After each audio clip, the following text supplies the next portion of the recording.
பிரியமானவர்களே, இந்த நாளில் உங்களை சந்திக்க நான் மிகுந்த மகிழ்ச்சி அடைகிறேன்.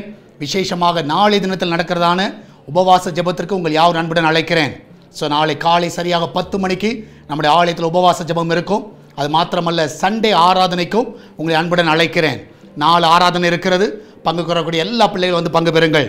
இந்த நாளிலே கர்த்தர் நமக்கு கொடுக்கிற வாக்குத்தத்தம் சங்கீதம் 31வது சங்கீதம் 15வது வசனம், Psalms 31 verse 15. என் காலங்கள் உமது கரத்தில் இருக்கிறது, என் சத்துருக்களின் கைக்கும் என்னை துன்பப்படுத்துவர்களின் கைக்கும் என்னை தப்புவியும்.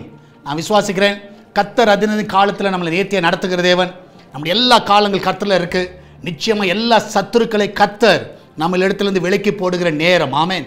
அவர் நிச்சயமாக அவருக்கு தெரியும், எந்த ஒரு சத்துரு உங்களை தொட முடியாதபடி கர்த்தர் எல்லாவற்றையும் பார்த்து கொள்வார். ஏன்னா உங்கள் டைம் எல்லாம் அவர் கையில் இருக்குது.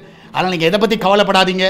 சத்ரு உங்களை தொடர்கிறதையும் சத்ரு உங்களை மேற்கொள்ளுகிறதையும் நீங்கள் நிச்சயமாக நீங்கள் கண்டு பயப்படாதீங்க. நிச்சயமாக நான் சொல்லுகிறேன், அவருடைய டைமில் கர்த்தர் உங்களை அதிலிருந்து விடுது வைப்பார், உங்களை பாதுகாப்பார், உங்களை சுகமாய் நடத்துவார்.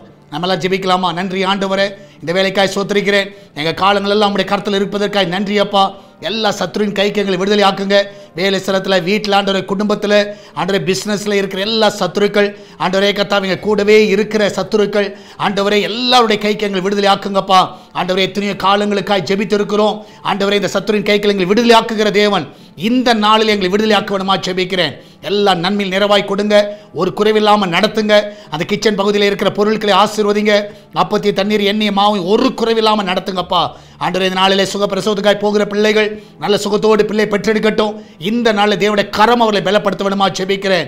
வேலை இல்லாத நல்ல வேலையை கொடுங்க. திருமண தடைகள் எல்லாம் விலைக்கு போடுங்க. எல்லா கடன் பிரச்சனை விடுதலை கொடுங்க. பிஸ்னஸ் பண்ணுகிற எல்லா பிள்ளைகளை ஆசீர்வதிங்க. ஆண்டு விசேஷமாய் வெளிநாட்டில் இருக்கிற பிள்ளைகளை சுகமாய் தங்க பண்ணுங்க. அவளை பாதுகாத்துக் கொள்ளுங்க. ஊழியம் செய்கிற எல்லா ஊழியர்களை, உண்மையுள்ள ஊழியர்களை ஆசீர்வதிங்க. இன்னும் ஆண்டவரை அநேக ஆத்துமாக்களை கொள்ளை பொருளாய் தர வேணுமா ஜெபிக்கிறேன். ஆண்டவரே இந்த நாளில் சால்வேஷன் டிவியையும் எஸ்தர் பிரேயர் ஹவுஸுடைய கருத்தில் ஒப்புக் கொடுக்கிறோம். இதை ஆசீர்வதிப்பீராக. இந்த ஊழியத்தை இன்னும் பெருக செய்வீராக. அநேக ஆத்துமாக்களை கொண்டு வருவீராக. நீர் அப்படியே செய்வதற்காய் நன்றி அப்பா. தொடர்ந்தும் நாமத்தை மகிமைப்படுத்துங்கப்பா. எல்லாவற்றுக்கும் மேலாக ஆண்டவரே, இதனால் காணிக்கைகள் மூலமாக, தசமகள் மூலமாக இந்த ஊழியத்தை தாங்குகிற ஜெபிக்கிற எல்லா பிள்ளைகளும் ஆசீர்வதிங்க. இன்னும் இந்த சுவிசேஷ பணியுடைய எல்லா தேவைகளை சந்திங்க. ஒரு குறைவில்லாமல் நடத்துங்கப்பா. உடைய கரம் அப்படியே செய்வதற்காக நன்றி செலுத்துகிறேன். ஆசீர்வதிங்க. இயேசுவின் நாமத்தில் ஜெபிக்கிறோம் எங்கள் அன்பின் பரலோக பிதாவே. ஆமேன், ஆமேன். பிரியமானவர்களே, கர்த்தர் உங்க கூட இருக்கிறார். தைரியமா இருங்க. நாளை தினத்தில் உபவாச ஜெபத்தில் வந்து பங்கு பெறுங்கள். கர்த்தர் உங்களை ஆசீர்வதிப்பாராக. God bless you.